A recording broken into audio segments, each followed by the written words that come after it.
You are listening to the global network of podcasters dedicated to the pharmacy profession. Welcome to the Pharmacy Podcast Network.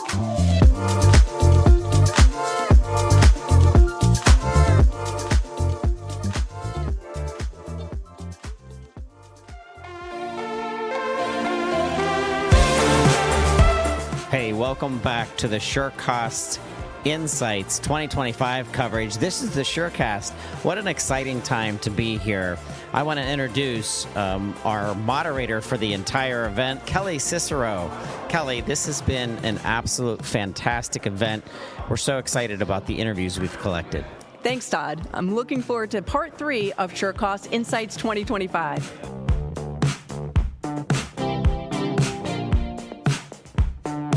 SureCost Insights 2025. I'm here with a fellow speaker, Jessica Daley. It's good to see you. It's great to see you too, Todd. Thank you so much. Jessica, a fellow Pittsburgher. Absolutely. Go Steelers. Steeler fan. I always like talking to Steelers fans. All right.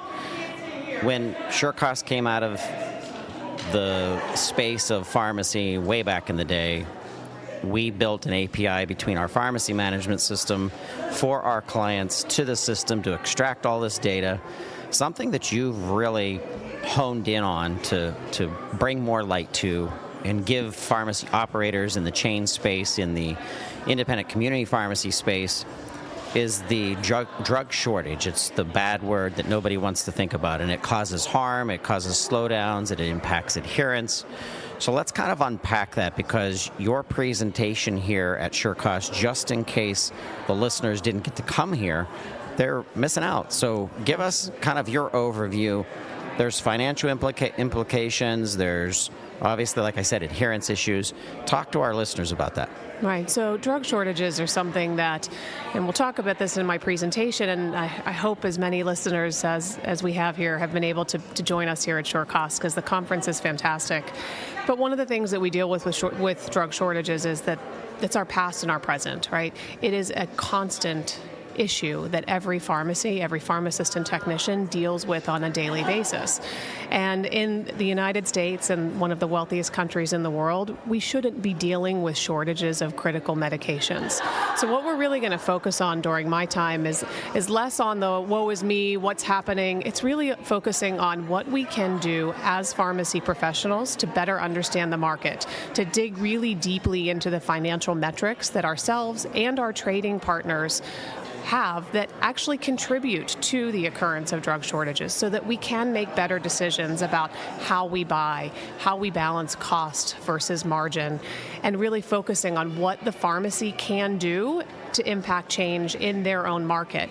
And one of the biggest, most important things that we can do, and another reason why I'm so pleased that I'm here with SureCost and that we're here at the SureCost Summit, is that AI as an emerging technology has incredible application in the fight against drug shortages. And we've come from several years ago where there really was nothing to now having options and opportunities that not only help us to manage a shortage, and SureCost has been an incredible partner in this, and mining the data within the supply chain to find products through multiple channels when you need them. But now we're really getting into the fun and exciting part of AI, where we are potentially, and I hate to use the word, but it's the word I'm going to use this morning, predicting what might come. I knew you were going to say that. Here's why. About 10 years ago, the buzzword in pharmacy management system reporting was predictive analytics, and I knew from a definition of what that meant, but I never really saw it in action. Now, we could take 10 years of data and hone it through an AI system and say to the AI system, hey, based on past consumption on the XYZ medication, and now that we're leading into this season, maybe it's vaccine or whatever, what do you predict would be the issues? Where's the bottlenecks for restriction and for drug shortage?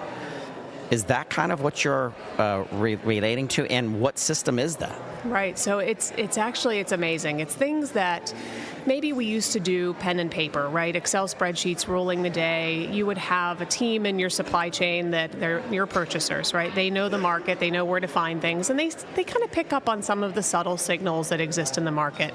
They're very familiar with your patient base, they're familiar with your caseloads, and they see small ticks and changes. And so a lot of that ability to respond to or prevent or manage a drug shortage in the past was really reliant on having a good buyer that knew what they were doing.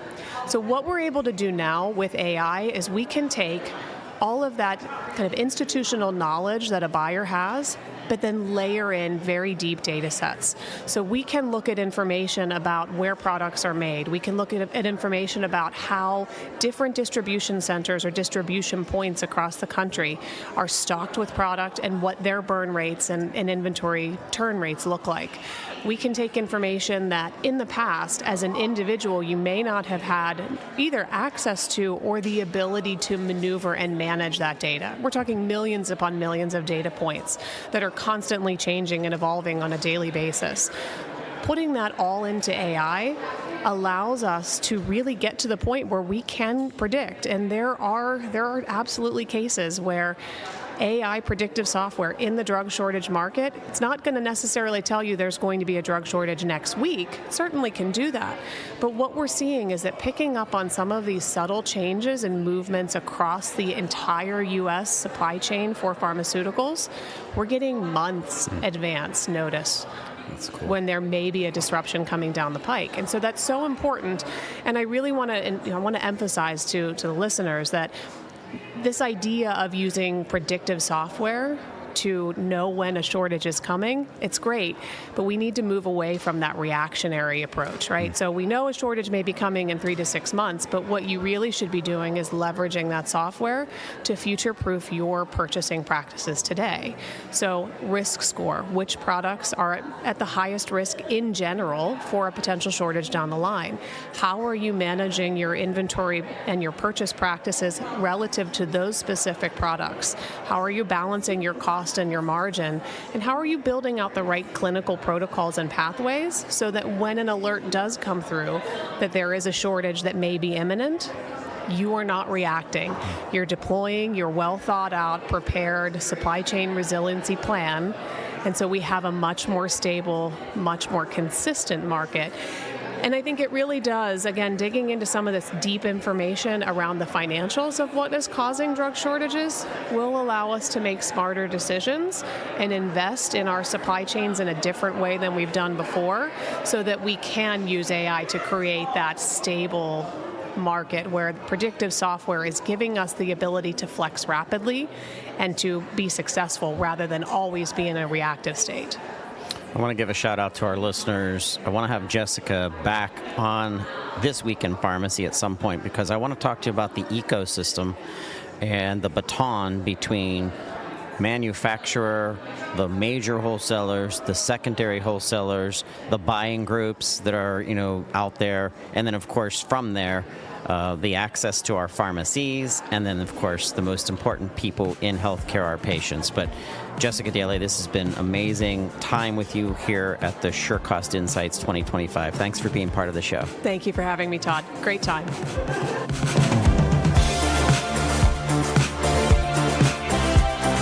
Hey, this is Josh Hart with OPTU Consulting, and you're listening to the Pharmacy Podcast. Josh, here at the SureCost Insights 2025. It's great to see you. Hey, good to be here. Thanks for having me. Hey, we are in an inflection point. As I was saying in my presentation when we were talking about AI and pharmacy, and there's no time not to be a little bit more strategic. And your group really dials into workflow and somehow having to save money with usage of data. And so talk to me about what OPTU Consulting does and how you can help a pharmacy operation. Sure, yeah, and I appreciate you having me. So we've been in business 10 years, working with pharmacies, working with a little over 60 pharmacies, started out in long-term care and have expanded that out to specialty, infusion centers, and others. And over the past year and a half, obviously with the prevalence of AI, the maturity of the tooling, the Inflation Reduction Act, and all of those stressors in the industry, pharmacies are really starting to get squeezed on the margin. So what we're trying to do is help our customers through automation and AI. So that's kind of the biggest thing that we're getting asked for today. In addition to software development and reporting and all the standard things, pharmacies are struggling with labor, retaining people, getting new people, growing their business with existing staff. And so we're taking the tooling that's in the market, taking those workflows that are repetitive, and putting in robotic process automation bots to help them with that, to free people up for higher value tasks. So Josh, as soon as you start implementing new things, you're starting to put in, like you said, automation. Mm-hmm. That's going to change workflow. So talk to me about how OPTU is assisting in workflow design as well. Yeah, so what we typically do is we start off with the problem. What are some of the workflows that your team is doing or struggling to do that's labor intensive, that's repetitive, that's predictable? We'll meet with the client, we'll go over that, and we'll come up with a plan on how we can automate that or make it streamlined. And it's not always 100%, but if you can get 80% back, maybe you get 6 hours back out of an 8-hour day, that's a big win for everybody. What do you think the biggest challenge is right now for operations that want to scale, that kind of get in their own way in some ways? Yeah. From your perspective, because you work with about 60 pharmacies throughout the country. That's correct. Talk to us about that. Yeah, I think the biggest thing is just understanding the technology that's out there. Obviously, AI is a broad brush. And how to use it. How to use it. I think there's a lot of fear of missing out. How can we do it? How can we do it quickly? How can we do it responsibly? What can and can it do? And the technology is moving so quick, it's changing, right? So it's maturing so fast, it's accelerating so fast. So staying ahead of that, understanding the right place to use it at the right time, and that's where we really come in. We understand how to do automation, we understand how to put AI in place at the pharmacy, and do it in a meaningful way. So, Josh, this has been good. Appreciate you being on the show here at SureCost Insights 2025. Are you coming back for SureCost Insights 2026? Oh, I hope so. Yeah, we plan to be here. So that's if they'll great. Have us, yeah. Thank you. All right, OPTU Consulting. To reach out to Josh, go to OPTU. That's optuconsulting.com. Ask for Josh. Tell him you heard him on the Pharmacy Podcast. Matt Gilbert here at SureCost 2025 Insights. It's great to see you. Yeah, happy to be here. Thanks for having me, Todd. So I did tell my wife, Nicole, God bless her heart, that this is my last conference. And then when I said that, someone reached out to me and said, hey, are you going to the ASHP mid-year in December? And I'm like, no. And they're like, well, if we sponsor you, and as soon as I hear that word, I'm just like, so I'm on the fence. I'm not sure if I'm going, but I'll bet if I have $2 in my pocket, $2 bills, I will bet those $2 bills that you are definitely going to another conference before the end of the year. Bet the house. That's what I would say. It's like betting on the Patriots. You can't lose at this point. I'll be there. We'll be at ASHP, and God, it's a couple of weeks away now. It is. That's my last one for the year, so we'll see you there. It's been a great event. We're really digging into data and how not only data, but AI is really helping us in operations. And I immediately think of RxSafe and Icon and how you're positioning pharmacies to purposefully leap into long-term care at home. There's so many puzzle pieces. You and I have talked about the edge of where it starts to make sense. Let's talk a little bit about that. Yeah, and it all goes back to data. It's getting good, clean data on not only your existing patient population, but what the future can look like for your pharmacy. And I think that's where SureCost comes in. That's why we're here. We don't necessarily play in the inventory space, but it's a piece of the puzzle as we move people over to an LTC at-home model or a foray into a closed-door LTC environment. It's a huge piece. You've got to have the building blocks, and the inventory ordering process is one of the main ones. So there is a device in the portfolio of the RxSafe Icon systems that if you were going to start into this, you would implement. So let's talk about that. Yeah. So we've got a brand new one, the Rapid Card SD, which is a fully automated single-dose blister card machine. People have been clamoring. They've asked us for probably at least 5 years. Hey, there's only a couple solutions out there. We don't necessarily like them. We think you guys can do something better, and now we have. So we've entered that into the orbit along with our pouch packaging system, the Rapid Pack, and our multi-dose system, the Rapid Card Multi-Dose. And all of them pair very well with the Icon, which is another line that we have. So long-term care pharmacy and moving deeper into serving home, the home, it's the emergency services, it's delivery, it's the adherence packaging. We got to get the paperwork right, and we got to bill correctly. So you and I have talked about how many, you've done so many analysis. It's just awesome. By the way, shout out to our listeners. If you want to really dig in and get the actual data, Matt and team will actually take your operation and tell you, hey, are you able to afford this system, or how many patients do you need to afford this system? So let's go over that for the listeners. Yeah. So there's really 3 different prongs to our approach. One is we've got a partnership with Paul Shelton and PharmaComplete. He's piped in with GeriMed, and what they can do is an analysis of your existing patient population, tell you who would qualify for LTC at home, and what the net swing is bringing somebody over to an LTC contract. The analysis that we do on the RxSafe side is we'll go through, and you give us a radius around your pharmacy. We'll tell you what type of LTC, whether it's assisted living, ICF, IDDs, SNFs, jails, corrections. We'll tell you what's available in that market, and then tell you what the other players are in that market as far as a pharmacy, who's servicing what. And then the last layer, a recent partnership that we struck was with MedSense, which does remote therapeutic monitoring. And we always talk about that as layering the cake. If you're going to go with adherence packaging or even traditional vial filling, MedSense has RTM capabilities, so they handle a full cycle billing mechanism. They offload the devices to the patients that facilitate that remote therapeutic monitoring. No upfront cost to the customer, which is huge for anybody in pharmacy. If you tell somebody they've got to spend a nickel or lift a finger, a lot of times it's not going to happen. MedSense came up with a great solution that nets the pharmacy $25 per patient per month. So when we partnered with them, the whole idea was we're going to do the analysis with Paul Shelton on the LTC at home patients. We'll show you what's available in the market as far as group homes, assisted living, skilled, and then we'll have MedSense do an analysis, all of this for free before you even buy a machine, to see who's eligible in your existing pharmacy base for remote therapeutic monitoring. So a lot of times we come back, and the net swing of all of that is usually $10,000, $15,000, $20,000 of the existing patient population. So it can more than cost justify one of our machines. I'm guessing that listeners are listening to this podcast series with SureCost here at Insights probably mid-November to end of November.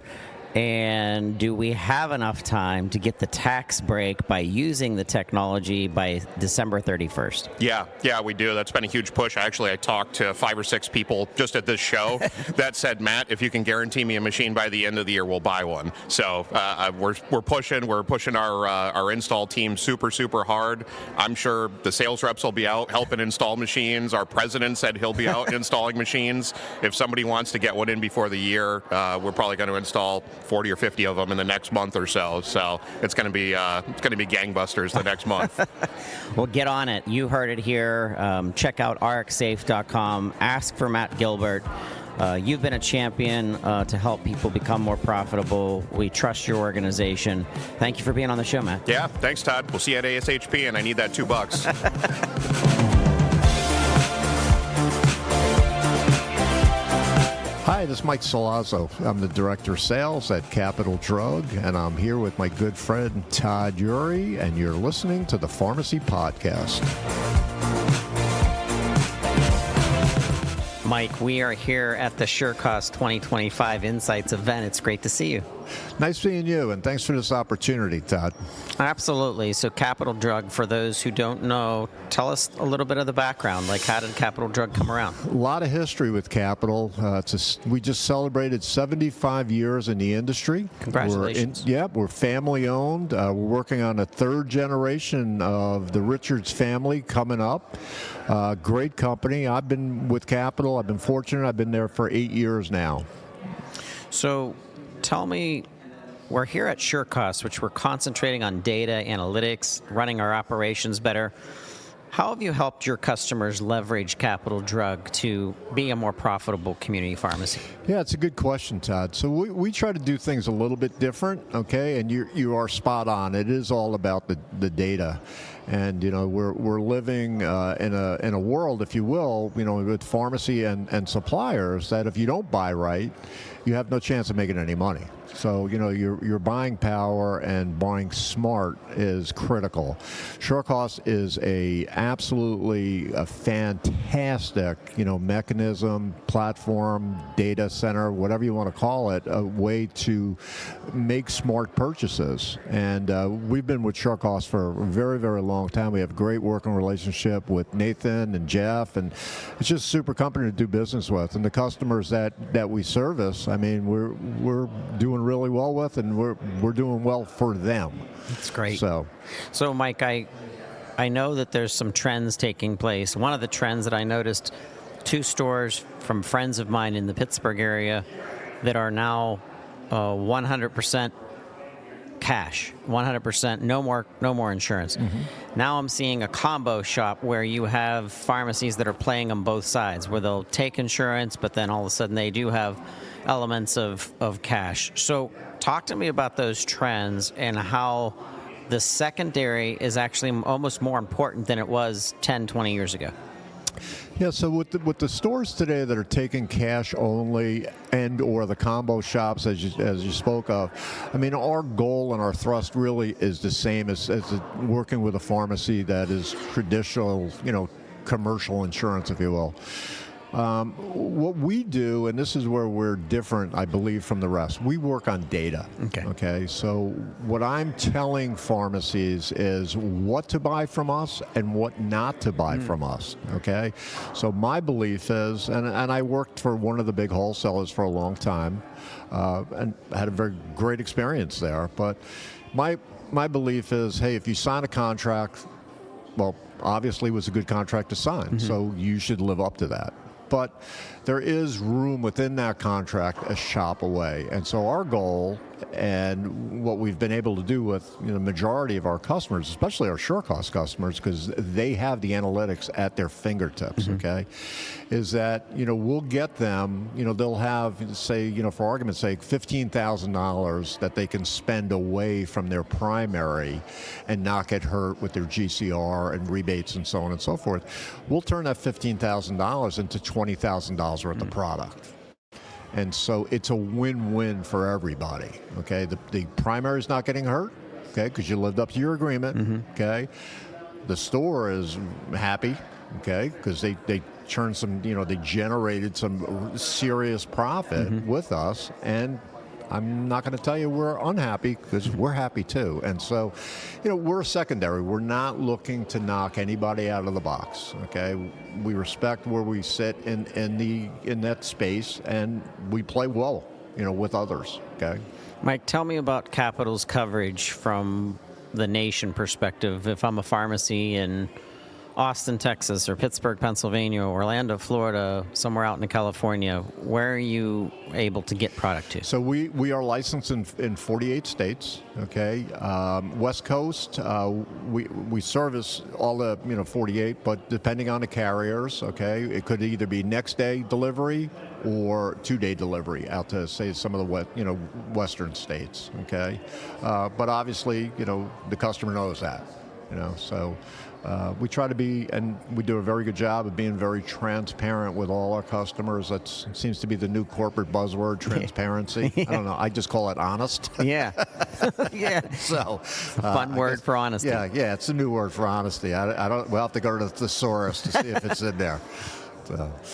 So when you think of the future of pharmacy and we see clinical becoming more where you're disease state tracking and it's the pharmacist that's running the plans, dispensing is becoming something that we see automation taking over, where do you see community pharmacy ownership? Do you see an opportunity to come out of the gate differently, or do you see a time to come to your customer base and say, hey, get into long-term care at home or get into compounding? Like, you've seen enough pharmacy business over your years to be almost a consultant to your members, and especially if they're new pharmacy owners. So give us your view of the future of pharmacy. You know, I've been doing this a long time, Todd, and it's funny.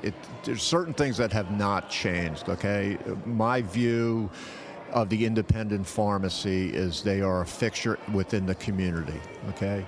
And I think the first thing, and for the large part, I've seen a lot of them do this, they embrace the community and what are the community's needs. And if that moves into a long-term care, you know, if that moves into a specialty or so on and so forth, okay? You know, the thing that kind of hampers independent pharmacy is when all of a sudden somebody, you know, takes their pick and strikes gold. The chains are not far behind in trying to replicate. Right. Okay, so you have to know who you are and what you are. Okay, and so, you know, the community pharmacies that I've been calling on for, I hate to give it away here, for 35 years. I mean, most of these guys are striving. You know, they're really doing well, okay, because they service the community. I mean, I had one friend of mine who has owned a pharmacy for a long time, and all of a sudden the CVS Caremark cards started getting mailed out and so on and so forth. And he literally took a high school kid, two high school kids.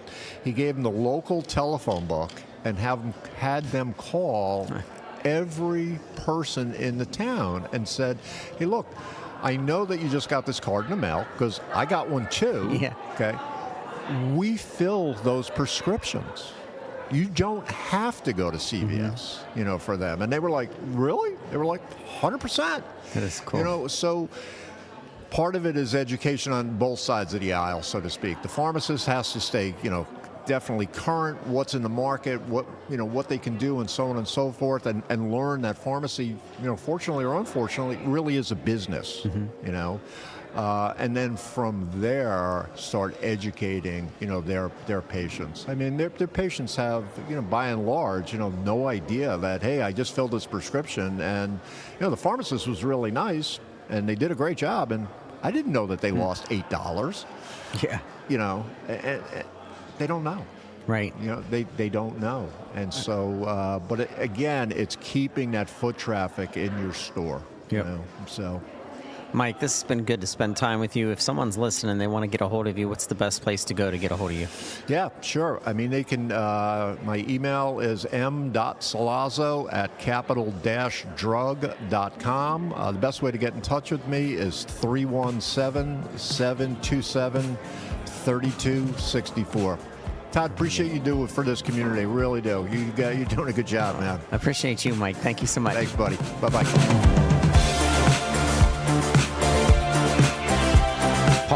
Shelton, it's good to see you here at SureCost Insights 2025. Absolutely. Good to see you as well, Todd. Thanks for having me. You show up at all the events. How many conferences is this one for you for 2025? Oh, I think either 9 or 10 for this year. It's something crazy like that. I think this is the fourth one in the last 2 months. So, yeah. Do you know what I heard? I heard that.